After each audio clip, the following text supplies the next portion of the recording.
నమస్తే అండి. ఓం శ్రీ గణాధిపతయే నమః. ఓం శ్రీ గురుభ్యో నమః. ఓం శ్రీ మాత్రే నమః.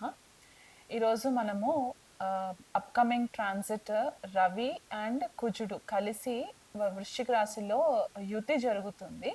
సో, ఆ యుతి గురించి ద్వాదశ రాశుల వాళ్ళకి ఎలా ఉండబోతుందో తెలుసుకునే ప్రయత్నం చేద్దాము. రవి మనకి జనరల్‌గా నెలకొకసారి రాశి మారుతూ ఉంటారు. సో, ఇప్పుడు ప్రెజెంట్ ఏంటంటే తులా రాశిలో సంచారం జరుగుతూ ఉన్నారు. వ మనకి నవంబర్ 16వ తారీఖున వృశ్చిక రాశిలోకి రవి ఎంటర్ అవుతారనమాట. అండ్ అక్కడ ఆల్రెడీ కుజుడు సంచారం జరుగుతూ ఉంది.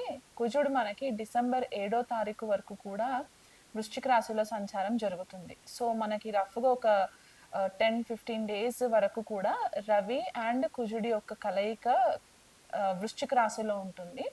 తర్వాత ఎప్పుడైతే రవి ధనుసు రాశిలోకి ఎంటర్ అవుతారో డిసెంబర్‌లో, అప్పుడు మళ్ళీ ట్రాన్సిట్ కంటిన్యూయేషన్ అవుతుందనమాట. సో, జనరల్‌గా ఇప్పుడు వృశ్చిక రాశిలో జరుగుతుంది కాబట్టి, రవి, కుజుడి యొక్క యుతిని సూర్యమంగళ యోగ అని చెప్పేసి అంటూ ఉంటారు.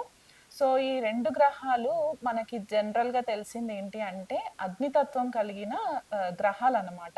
రవి అండ్ కుజుడు. సో, ఇప్పుడు రవి జనరల్‌గా మనకి ఏం సిగ్నిఫై చేస్తుంది అంటే, మన తండ్రి, లేపోతే తండ్రి తరఫున వాళ్ళు, తండ్రి స్థాయిలో ఉన్న ఇతర పరిచయం ఉన్న వ్యక్తులు, గవర్నమెంట్, పొలిటికల్ లీడర్స్, కార్పొరేట్ కల్చర్‌లో ఉన్న లీడర్స్, మేనేజర్స్, బాసెస్, మన ఈగో, మన ఆత్మ, నైసర్గిక గ్రహం అన్నమాట. రవి ఆత్మకారకుడు అని చెప్పేసి కూడా అంటూ ఉంటాము. అండ్ మనకి ఉదయం లేవగానే కనిపించే ప్రత్యక్ష దైవం గూడా సూర్యనారాయణ మూర్తి గాబట్టి, మనము ఈ రవికి వచ్చేసరికి అంటే మన ఆత్మని పర్పస్ ఏంటి? మన జన్మ ఎత్తిన దానికి పర్పస్ ఏంటి అనేది గూడా మనకి రవి గ్రహం త్రూగా తెలుస్తూ ఉంటుంది. అండ్ అది కాకుండా గవర్నమెంట్‌లో జాబ్స్ చేసేవాళ్ళు, గవర్నమెంట్ ఎంటిటీస్‌కి సంబంధించినవన్నీ కూడా రవి గ్రహం కిందకే వస్తాయన్నమాట. అండ్ మనకి ఒక రాయల్ ప్లానెట్‌గా గూడా మనము చెప్పుకుంటూ ఉంటాం. అదే ఇప్పుడు కుజుడికొచ్చేసరికి ఏంటి అంటే, కుజుడిని మనము మంగల్ అని అంటూ ఉంటాము. అంగారకుడు అని కూడా అంటూ ఉంటాము. కుజుడు జనరల్‌గా ఏం రిప్రజెంట్ చేస్తుందంటే, మనకి సైనికులు బార్డర్స్‌లో ఎవరైతే ఉండి మనల్ని దేశానికి రక్షణ కలిగిస్తూ ఉంటారో, అలాంటి సోల్జర్స్ అందరూ కూడా కుజుడు రిప్రజెంట్ చేస్తుంది. మనకి షెఫ్స్, హోటల్ ఇండస్ట్రీలో షెఫ్స్ ఎవరైతే ఉంటారో కుజుడు రిప్రజెంట్ చేస్తుంది. మనలో ఉండే ఒక అహం, ఆ అహంకారంకి రవి కూడా కారణమవుతారు. యాస్ వెల్ యాస్ మనకి కుజుడు కూడా కారణమవుతారనమాట. నెగెటివ్ ఈగో ఏదైతే ఉంటుందో జనరల్‌గా మనకది కుజుడితో కనెక్ట్ అయి ఉంటుంది. అలా కాకుండా మనకేదైతే అగ్రెషన్ ఒస్తుందో, క్షణికావేశం ఏదైతే వస్తుందో జనరల్‌గా అది కూడా మనకి కుజగ్రహం తరఫునే కనిపిస్తూ ఉంటుందనమాట. సో, మన బాడీలో ఉష్ణం ఎక్కువుండడం అంటే బాడీలో హీట్ ఎక్కువ జనరేట్ అవ్వడము ఈ మనకి కుజుడు అండ్ రవి 2 గ్రహాలు కూడా కారణమవుతాయి. సో, ఇలాంటి కుజుడు అండ్ రవి కలయిక వచ్చినప్పుడు ఏమవుతుందంటే టెంపర్‌మెంట్ ఇష్యూస్ ఎక్కువ కనిపిస్తూ ఉంటాయి నెగెటివ్ సైడ్‌లో. అంటే మనకి 2 క్రూర గ్రహాలు అగ్నితత్వం కలిగిన గ్రహాలు ఏం చేస్తాయంటే జనరల్‌గా టెంపర్‌మెంట్ ఇష్యూస్, అతిగా కోపం రావడము, బాడీలో టెంపరేచర్ ఎక్కువ పెరిగిపోవడము, కొన్నిసార్లు మనకి బ్లడ్ ప్రెషర్ ఎక్కువ అవ్వడము, హార్ట్‌కి సంబంధించి ఇబ్బందులు రావడము ఇవి వస్తుంటాయి. అదే మనకి పాజిటివ్ సైడ్ ఉందనుకోండి, పాజిటివ్ సైడ్ ఏమవుతుందంటే మనలో ఒక కాంపిటీటివ్‌నెస్‌ని తీసుకొస్తుంది. అంటే మనలో ఒక పోటీతత్వాన్ని తీసుకురావడానికి హెల్ప్ అవుతుంది. కాంపిటీటివ్ ఎగ్జామ్స్ ఎవరైతే రాస్తూ ఉంటారో జనరల్‌గా అక్కడ గూడా వీళ్ళకి ఉత్తీర్ణత అంటే మంచి మార్క్స్‌తో పాస్ అవ్వడము, ఇలాంటివి గూడా మనకి ఈ 2 గ్రహాల కలయిక మనకి సిగ్నిఫై చేస్తుందనమాట. అది కాకుండా ఏంటంటే శత్రువుల పైన విజయం సాధించడము, స్ట్రాటజిక్‌గా ఒక ప్రాపర్ ప్లానింగ్ తోటి ఎదురెళ్ళడము. మనకి ఏదన్నా ప్రాజెక్ట్స్ ఇస్తే ఆ ప్రాజెక్ట్‌కి సంబంధించి ఒక ప్లానింగ్ వేసుకొని అది సక్సెస్‌ఫుల్‌గా కంప్లీట్ చేయడానికి కూడా ఈ 2 గ్రహాలు కూడా మనకి హెల్ప్ చేస్తూ ఉంటాయి. అండ్ ఒక హెల్తీ లివింగ్ లైఫ్ స్టైల్‌కి కూడా మనకి ఈ 2 గ్రహాలు హెల్ప్ చేస్తుంటాయి. మన వైటాలిటీ అంటే బాడీలో ఏదైనా హెల్త్ ఇష్యూస్ రాకుండా ఉండడానికి, ఆ హెల్త్ ఇష్యూస్ నుంచి మనల్ని ప్రొటెక్ట్ చేయడానికి కూడా ఈ 2 గ్రహాలు పాజిటివ్ వేలో మనకి హెల్ప్ చేస్తూ ఉంటాయన్నమాట. అండ్ అదే వృశ్చిక రాశి చూసుకున్నట్లయితే గనక జనరల్‌గా కాలపురుష కుండలిలో వృశ్చిక రాశి మనకి 8వ రాశిగా చెప్తూ ఉంటాం కాబట్టి, ఇక్కడ చాలా మట్టుకు ట్రాన్స్‌ఫర్మేషన్ జరుగుతూ ఉంటుంది. సడెన్‌గా ఏదన్నా ఈవెంట్స్ జరగడము, అది మన పర్సనల్ లైఫ్‌లో అవ్వచ్చు, లేకపోతే మనకి గ్లోబల్ లెవెల్‌లో ఏదన్నా సడెన్‌గా జరిగే విషయాలు ఏవైతే ఉంటాయో, మనకి వృశ్చిక రాశి సిగ్నిఫై చేస్తుంది. డీప్‌గా మనం ఏదైతే భూమిలో పాతిపెట్టేసిన నిక్షేపాలు ఏవైతే ఉంటాయో అవన్నీ కూడా మనకి వృశ్చిక రాశితో కనెక్ట్ అవుతుంది. అకల్ట్ సబ్జెక్ట్స్ అంటే ఇప్పుడు మనకి జ్యోతిష శాస్త్రం అవ్వచ్చు, టారో రీడింగ్ అవ్వచ్చు, ఇలాంటి అకల్ట్ సబ్జెక్ట్స్ అన్నీ కూడా వృశ్చిక రాశి డొమైన్ కిందకే వస్తాయి. అది కాకుండా సడెన్‌గా వాల్కానోస్ ఇరప్షన్ అవ్వడము, భూగర్భంలో ఏవైనా కొత్త విషయాలు బయటికి రావడము, రీసెర్చ్‌కి సంబంధించి ఎవరైనా సరే రీసెర్చ్ ఫీల్డ్‌లో ఉన్న వాళ్ళుంటే గనక, వాళ్ళకి వృశ్చిక రాశి డామినెంట్‌గా ఉంది అని చెప్పి కూడా మనం చెప్పుకోవడానికి ఉంటుందన్నమాట. కాకపోతే ఇప్పుడు ఈ 2 గ్రహాలు వృశ్చిక రాశిలో ట్రాన్సిట్ అవ్వడంతోని ఏమవుతుందంటే 2 అగ్ని తత్వం గల గ్రహాలు ఒక జలతత్వ రాశిలోకి వెళ్ళినప్పుడు అక్కడ ఒక రకమైన ట్రాన్సిషన్ జరిగి విస్ఫోటకాలు జరగడానికి కూడా ఛాన్సెస్ ఎక్కువ కనిపిస్తూ ఉంటాయి.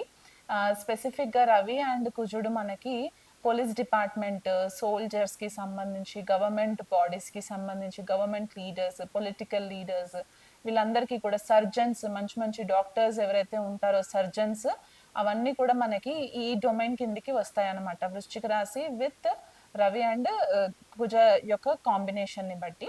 సో, ఇప్పుడు మనకి ఈ పర్టిక్యులర్ ట్రాన్సిట్ ఏదైతే మాట్లాడుతున్నామో అది ద్వాదశ రాశుల వాళ్ళకి ఎలా ఉండబోతుందనేది మనము విశ్లేషణ చేసుకుందాం. ఎందుకంటే మేషరాశి నుంచి మీనరాశి వరకు వాళ్ ఈ రవి అండ్ కుజుడి యొక్క లార్డ్‌షిప్స్ మనకి మారుతూ ఉంటాయి కాబట్టి, ఒక్కొక్క రాశికి ఒక్కొక్క రిజల్ట్ ఇవ్వడానికి పాసిబిలిటీస్ ఉంటాయి కాబట్టి, అది మనం తెలుసుకునే ప్రయత్నం చేద్దాం.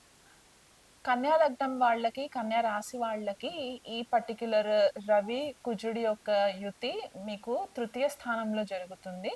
తృతీయాధిపతి, వ్యయాధిపతి, అష్టమాధిపతి కలిసి తృతీయ స్థానంలో సంచారము. అంటే ఇక్కడ ఒక రకంగా చెప్పుకోవాలంటే విపరీత రాజయోగం కూడా యాక్టివేట్ అయ్యింది అని చెప్పుకోవచ్చు. ఎందుకంటే అష్టమాధిపతి కుజుడవుతారు.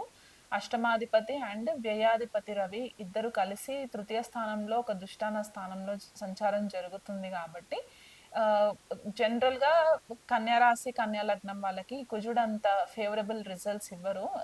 కాబట్టి ట్రాన్సిట్ వైస్‌గా చూసుకున్నట్లయితే గనక మీకు ఇక్కడ థర్డ్ హౌస్‌కి సంబంధించి కొద్దిపాటిగా ఇబ్బందులు ఎలాంటి ఇబ్బందులు రావడానికి పాసిబిలిటీస్ ఉన్నాయంటే మీ కమ్యూనికేషన్ చాలా అగ్రెసివ్‌గా అవ్వడానికి ఛాన్సెస్ ఉన్నాయి. ముక్కుసూటి మాటలు మాట్లాడేయడము, ఎదుటి వాళ్ళ ఫీలింగ్స్ హర్ట్ అవుతున్నాయన్న ఆలోచన కూడా లేకుండా మీరు మాటలు మాట్లాడడం వల్ల ఎస్పెషల్లీ మీకు మీ తోబుట్టువులతో గనక మీకు ఈ రిలేషన్‌షిప్‌లో కొద్దిపాటిగా డిస్టర్బెన్సెస్ రావడానికి పాసిబిలిటీస్ చాలా ఎక్కువ కనిపిస్తున్నాయి. అంటే మీకంటే చిన్న వయసులో ఉన్న తోబుట్టువులు ఎవరైనా ఉంటే గనక వాళ్ళ ఫీలింగ్స్‌ని మీరు కొద్దిగా హర్ట్ చేసేలాంటి సిట్యుయేషన్స్ కనిపిస్తున్నాయి కాబట్టి, ఆ విషయంలో కొద్దిగా ఆచితూచి మాట్లాడితే గనక ఎటువంటి ఇబ్బందులు లేకుండా ఉంటుంది. లేకపోతే దీనివల్ల ఫ్యామిలీ మొత్తం కూడా డిస్టర్బ్ అవ్వడానికి ఛాన్సెస్ కనిపిస్తూ ఉన్నాయి. అష్టమాధిపతి థర్డ్ హౌస్‌లో ట్రాన్సిట్ అవ్వడము అనంటే కూడా కొన్నిసార్లు ఫేవరబుల్‌గా చెప్పుకోవడానికి లేదు. సడెన్‌గా యాక్సిడెంట్స్ జరగడము, మీరు ఏదో ఆలోచించుకుంటూ డ్రైవ్ చేసుకుంటూ సడెన్‌గా వెళ్ళిపోయి మీరు యాక్సిడెంట్స్ చేయడానికి లేకపోతే యాక్సిడెంట్ జరగడానికి కూడా ఛాన్సెస్ ఎక్కువ కనిపిస్తూ ఉన్నాయి కాబట్టి, మనకి ఆ విషయంలో కూడా మీరు కొంచెం కేర్‌ఫుల్‌గా ఉండే ప్రయత్నం చేసుకోండి. వీలైనంత మట్టుకు ఎక్కువ అగ్రెసివ్ డెసిషన్స్ తీసుకోకుండా ఆ విచక్షణ కోల్పోయేలాగా డెసిషన్స్ తీసుకొని ఇలాంటివన్నీ కూడా ఇబ్బందులు పడకుండా ఉంటే మంచిది.